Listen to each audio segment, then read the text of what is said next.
አድማጮቻችን ከትርታ 97.6 ኤፍኤም ልዩ የደመራ በዓል መሰናዶን እያደመጣችሁ ትገኛላችሁ። በየሙሉ ሰዓቱ ከሀገር ውስጥና ከባህር ማዶ ያዘጋጀናቸውን ዜናዎች ወደ እናንተ እናደርሳለን። አሁን ሀገራዊ ጉዳዮችን አስቀድመን ዜናዎቻችን ወደ እናንተ ይደርሳሉ።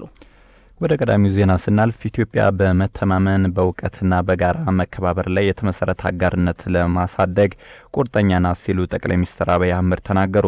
ጠቅላይ ሚኒስትር አብይ በሩሲያ እየተካሄደ በሚገኘው በዓለም አቶሚክ ፎረም ላይ ባስተላለፉት መልእክት ኢትዮጵያ በኒውክሌር ቴክኖሎጂ ከሩሲያ ጋር ያላትን አጋርነት በማጠናከር የአፍሪካ ተምሳሌት ለመሆን ዝግጁ መሆኗን ገልጸዋል።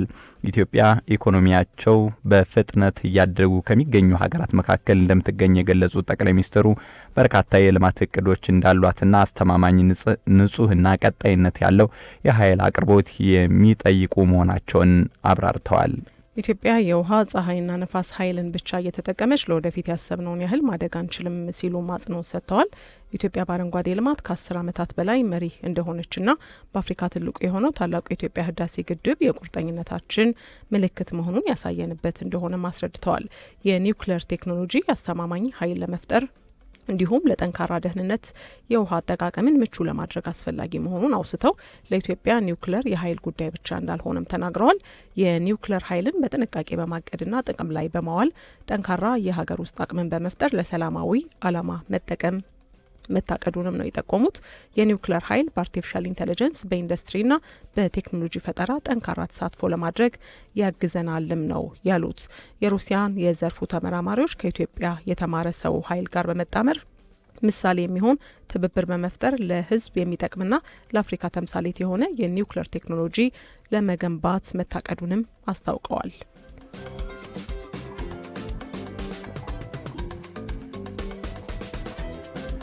ወደ ቀጣዩ ዜናችን ስናልፍ ከፍተኛ የመንግስት ትምህርት ተቋማት ራስ ገዝ ማድረግ ተቋማቱ ብቃት ያለው የሰው ኃይል እንዲያፈሩና ተጠያቂነትን እንዲያሰፍኑ ሚናው የጎላ መሆኑን የትምህርት ሚኒስቴር አስታውቋል።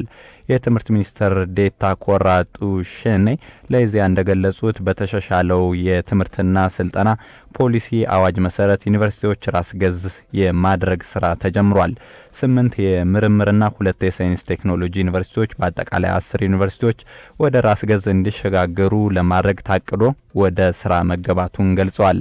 ከምርምር ዩኒቨርሲቲዎች መካከል አዲስ አበባ ዩኒቨርሲቲ የራስ ገዝ ሂደቱን መጀመሩን ጠቅሰዋል። በዚህም ከዩኒቨርሲቲ የተገኙ ስኬቶችን በሂደት ያጋጠሙ ችግሮችን በመቀመር በቀጣይ ሽግግር በሚያደርጉ 9 ዩኒቨርሲቲዎች ላይ ተግባራዊ ይደረጋል ብለዋል። ሚኒስትር ዴኤታው እንደገለጹት ራስ ገዝነት ሂደት ነው። ሽግግር የሚደረገው ተቋማት ዝግጁነት ተፈትሾና በጥንቃቄ ታይቶ የተቀመጡ መመዘኛዎች መሟላታቸውን በማረጋገጥ የክትትልና አቅም ግንባታ ስራዎች በማከናወን ነው ተብሏል። በዚህ መሰረትም የተመረጡ ዩኒቨርሲቲዎች የስትራቴጂክ እቅድ የአስተዳደርና አወቃቀር የሰነድ ዝግጅት እያደረጉ ነው ብለዋል። ከፍተኛ የመንግስት የትምህርት ተቋማትን ራስ ገዝ ማድረግ ተቋማቱ ብቃት ያለው የሰው ኃይል እንዲያፈሩና ተጠያቂነትን እንዲያሰፍኑ ሚናው የጎላ ነው ሲሉም ጠቅሰዋል። ከሀብት አጠቃቀም፣ ከሰው ኃይል፣ ከአካዳሚክ ፕሮግራሞች፣ ከአደረጃጀት ጋር የተያያዙ ጉዳዮችን በፍጥነት ለመፍታት እንደሚያግዝም ነው የተናገሩት። ይህም ደግሞ የትምህርት ጥራትንና የተማሪዎችን ውጤታማነት ለማሻሻል አስተዋጽኦ ያደርጋል ብለዋል።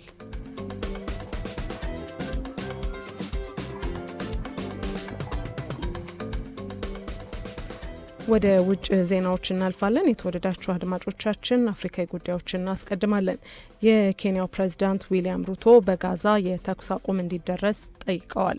የኬንያው ፕሬዝዳንት ዊሊያም ሩቶ በጋዛ ቋሚ የተኩስ አቁም እንዲደረስና በዛ የሚካሄደውም ጦርነት ዓለም አቀፋዊ ሰብአዊ ሕግጋት እንዲሁም ጥብቅ ተገዥነት ሊኖረው ይገባል ሲሉ አሳስበዋል። ሩቶ በኒውዮርክ እየተካሄደ ባለው በተባበሩት ሀገራት ጠቅላላ ጉባኤ በዚህ አይነት ሂደት ብቻ እስራኤልና ፍልስጤም በሰላም እንዲሁም በደህንነትና መረጋጋት አብረው የሚኖሩበት መንገድ አይኖሩም፣ የሁለት ሀገርነት መፍትሄ ሀሳብ እውን ሊደረግ ይገባል ሲሉም ተናግረዋል። አፍሪካ ኒውስ ዘግቦታል።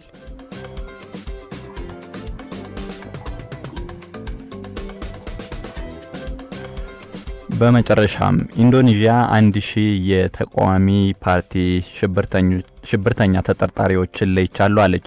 ባለፈው ወር የገዢው ፓርቲ ስርዓቶች አልዋጥላቸው ያሉ ተቃዋሚዎች በዋና ከተማ ጃካርታ የሚገኙ የፖሊስ ጣቢያዎችን፣ የመንግስት ህንጻዎችን አቃጥለዋል። የኢንዶኔዥያ ፖሊስ ባለፈው ወር በመላ ሀገሪቱ በተካሄደው ህዝባዊ ተቃውሞ ውስጥ እጃቸው እንዳለበት የተጠረጠሩ ወደ 1000 የሚጠጉ ግለሰቦችን ማወቁን የሀገር ውስጥ መገናኛ ብዙሃን ሐሙስ ዕለት ዘግበዋል። የብሔራዊ ፖሊስ ወንጀል ምርመራ ኤጀንሲ ኃላፊ ኮሚሽነር ጄኔራል ሳያሃሪ ዲያቲያኑ እንዳስታወቁት 936 ሰዎች 295 ታዳጊዎችን ጨምሮ ባለፈው ወር በተካሄደው ኃይለኛ ተቃውሞ ጋር በተያያዘ ተጠርጣሪዎች ተለይተዋል ሲል ዘጃካርታ ግሎባል ዘግቧል። ህግ የማስከበር ስራ የሚካሄደው በሁከት ውስጥ በተሳተፉት ላይ ብቻ ነው እንጂ በሰላማዊ መንገድ ተቃውሞ ባሰሙ ዜጎች አይደለም ሲል የዘገበው አናዶሉ ነው። እናት ባንክ እንግዲህ ባንኮች አካባቢ አሁን ላይ እየታየ ያለው መጭበርበር እንዳይፈጸምባችሁ በተለይም እየተደወለ ከእናት ባንክ ነው እያሉ እንግዲህ ያለ አግባብ ኪሳራ ውስጥ እንዳይጥሏችሁ ጥንቃቄ ማድረግ ይኖርባችኋል። እናት ባንክ ማንኛውም የዚህ አይነት አሰራር እየሰራ አይደለም የሚል መልእክቱን አስተላልፏል። እንኳን ለመስቀል በዓል በሰላም አደረሳችሁም እያለ ይገኛል። እናት ባንክ አጋራችን ስለሆነ እጅግ አድርገን እናመሰግናለን።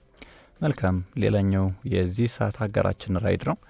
ራይድ አዲስ ነገር ደርሶናል። ራይድ የሚያጓጓ የሎተሪ ዕጣ ይዞላችሁ መጥቷል። ቅንጡ የኦቪድ አፓርትመንት በማል 4 ኪሎ የኤሌክትሪክ መኪና የዱባይ ትኬት ከነ ሙሉ ወጪው እንዲሁም ሌሎች አጓጊ ሽልማቶችን ያካተተ ምርጥ ሎተሪ ነው። ታዲያ ከናንተ የሚጠበቀው የራይድ አፕሊኬሽንን በመጠቀም ወይም ወደ 8294 በመደወል በራይድ መጓዝ ብቻ ነው።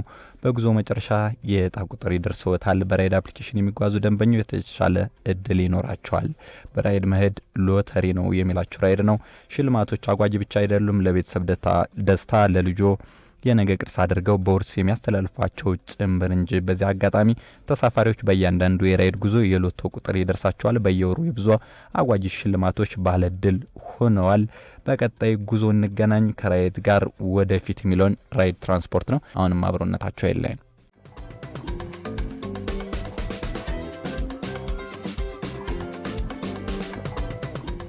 በህንድ ሀገር አቀፍ አመጽ መቀስቀሱን ተከትሎ ሰዓት እላፊ ገደብ ተጥሏል። ከ60 ዓመታት በኋላ አዲስ የፖስታ አገልግሎት አዋጅ ዝግጅት ላይ ነው ተብሏል። እንዲሁም በመስከረም ወር ለሚከበሩ የአደባባይ በዓላት በቂ ዝግጅት እየተደረገ መሆኑን መረጃዎች አመላክተዋል። እነዚህንና ሌሎች ጉዳዮችን የያዝንበት ከሀገር ውስጥና ከባህር ማዶ ያዘጋጀናቸውን ዜናዎች የምታደምጡበት ሰዓት ላይ ነን። ሀገራዊ ጉዳዮችን በማስቀደም እንጀምራለን። ወደ ቀዳሚው የሀገር ውስጥ ዜናችን ስናልፍ በመስከረም ወር ለሚከበሩ የአደባባይ በዓላት በስኬት እንዲጠናቀቁ የተሟላ ዝግጅት መደረጉን ምክትል ጠቅላይ ሚኒስትር ተመስገን ጥሩነህ ገልጸዋል። ምክትል ጠቅላይ ሚኒስትር ተመስገን ጥሩነህ በማህበራዊ ትስስር ገጻቸው ባስተላለፉት መልእክት በመስከረም ወር የሚከበሩ በዓላት ዙሪያ ዛሬ ትላንት ከፌዴራልና ከአዲስ አበባ ከኦሮሚያ ክልል የጸጥታ አመራሮች ጋር ውይይት ማካሄዳቸውን ገልጸዋል። በመስከረም ወር የሚከበሩት የመስቀል ደመራ፣ የኢሬቻና ሌሎች የህዝብና የአደባባይ በዓላት በተሳካ ሁኔታ እንዲከበሩና በሰላም እንዲጠናቀቁ የተደረጉ ዝግጅቶች ግምገማ መደረጉንም አመላክተዋል።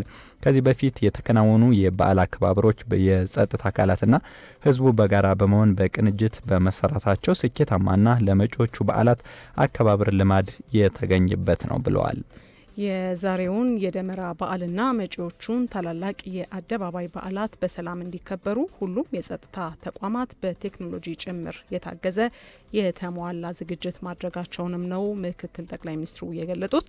በዓላቱ ያለምንም የጸጥታ ስጋት ተጀምረው በድምቀት እንዲጠናቀቁ የጸጥታ አመራሩና አባላት ከማህበረሰቡ ጋር በቅንጅት እንዲሰሩም አቅጣጫ መቀመጡን ምክትል ጠቅላይ ሚኒስትሩ በመልእክታቸው አስተላልፈዋል።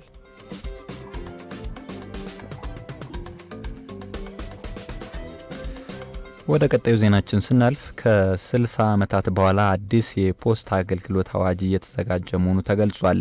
ከ60 ዓመታት በኋላ አዲስ የፖስታ አገልግሎት አዋጅ በዝግጅት ላይ እንደሆነ የኢትዮጵያ ኮሚኒኬሽን ባለስልጣን ገልጿል። የኢትዮጵያ ኮሚኒኬሽን ባለስልጣን ዋና ዳይሬክተር ኢንጂነር ባልቻ ሬባ የኢትዮጵያ የፖስታ አገልግሎት እየተመራ ያለበት ሕግ በ1958 ዓ.ም የወጣ እንደሆነ ገልጸው በዚህ ዓመት አዲስ የፖስታ አገልግሎት አዋጅ ለማውጣት የተሰራ ነው ብለዋል። የኢኮሜርስ መምጣት የዲጂታል ኮሚኒኬሽን መሻሻልና መዘመን አዲስ አዋጅ ለማውጣት አስፈላጊ መሆኑን ተናግረዋል። አዲሱ አዋጅ ቴክኖሎጂ ለፖስታ አገልግሎት ስጋት ሳይሆን ከጊዜው ጋር አብሮ በመሄድና የቁጥጥር ስራዎችን አጠናክሮ ለማስቀጠል እንዲያስችል መሆኑን እንደሆነ አስረድተዋል ሲል ሪፖርተር ነው የዘገበው።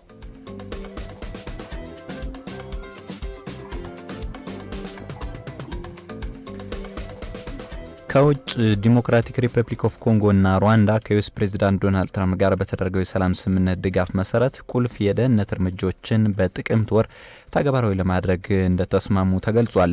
በያዝነው ዓመት መጀመሪያ ላይ የተፈረመው ይህ ስምምነት በሩዋንዳ የሚደገፉት ኤም23 አማጽያንና ሌሎች ታጣቂ ኃይሎች ቀጠናውን አለመረጋጋት ባሳጡት በምስራቅ ኮንጎ ለዓመታት የዘለቀውን ጉዳይ ግጭት ለማርገብ ያለመ መሆኑ ተገልጿል።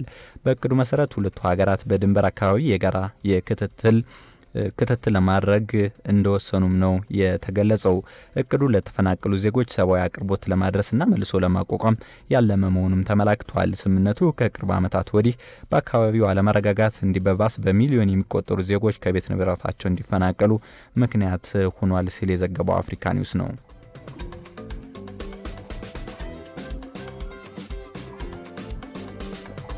በመጨረሻም በህንድ አገር አቀፍ አመጽ መቀስቀሱን ተከትሎ የሰዓት እላፊ ገደብ ተጥሏል። በሂማሊያን ክልል በተጀመረው አመጽ በፖሊስና ተቃዋሚዎች መካከል ከፍተኛ ብጥብጥ መከሰቱን ነው የተገለጠው። በዚህ አመጽም እስካሁን የ4 ሰዎች ህይወት አልፏል ተብሏል። በደርዘን የሚቆጠሩ ሰዎች ደግሞ እንደቆሰሉ መረጃው አመላክቷል። በከተማው የሚገኘው የባራቲያ ጃናታ ፓርቲ ዋና ቢሮ አመጸኞች እንዳቃጠሉትም ነው በዘገባው የተመላከተው። የአመጹ መንስኤ የላዳካህ ግዛት ነዋሪዎች በፌዴራል ተገቢውን ውክልና አላገኘንም በሚል የተጀመረ መሆኑንም አውስተዋል። ዘገባው የቢቢሲ ነው።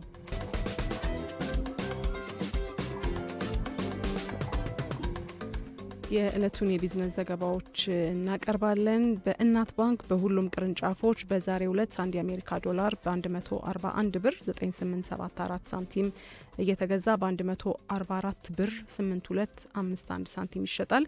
አንድ ዩሮ በ161 ብር 0790 ሳንቲም እየተገዛ በ164 ብር 3006 ሳንቲም ይሸጣል። በዛሬው ዕለት በእናት ባንክ ሁሉም ቅርንጫፎች 1 ፓውንድ ስተርሊንግ በ184 ብር 2218 ሳንቲም እየተገዛ በ187 ብር 9062 ሳንቲም ይሸጣል። አንድ የካናዲያን ዶላር በዛሬው ዕለት በእናት ባንክ ሁሉም ቅርንጫፎች በ100 ብር 0144 ሳንቲም እየተገዛ በ102 ብር 0147 ሳንቲም ይሸጣል። አንድ ዲርሃም በዛሬው ዕለት በእናት ባንክ ሁሉም ቅርንጫፎች በ36 ብር 1813 ሳንቲም ይገዛል። እንዲሁም በ36 ብር 9049 ሳንቲም ይሸጣል። አንድ የቻይኒዝ የን በ18 ብር 6644 ሳንቲም ይገዛል። በ19 ብር 0377 ሳንቲም ይሸጣል። አንድ የአውስትራሊያን ዶላር በዛሬው ዕለት በእናት ባንክ ሁሉም ቅርንጫፎች በ82 ብር 694 ሳንቲም እየተገዛ በ84 ብር 3479 ሳንቲም ይሸጣል። እናት ባንክ ህልሞን ይመንዝሩ ይለናል የቢዝነስ ዘገባ አጋራችን ነበር። እጅግ አድርገን እናመሰግናለን።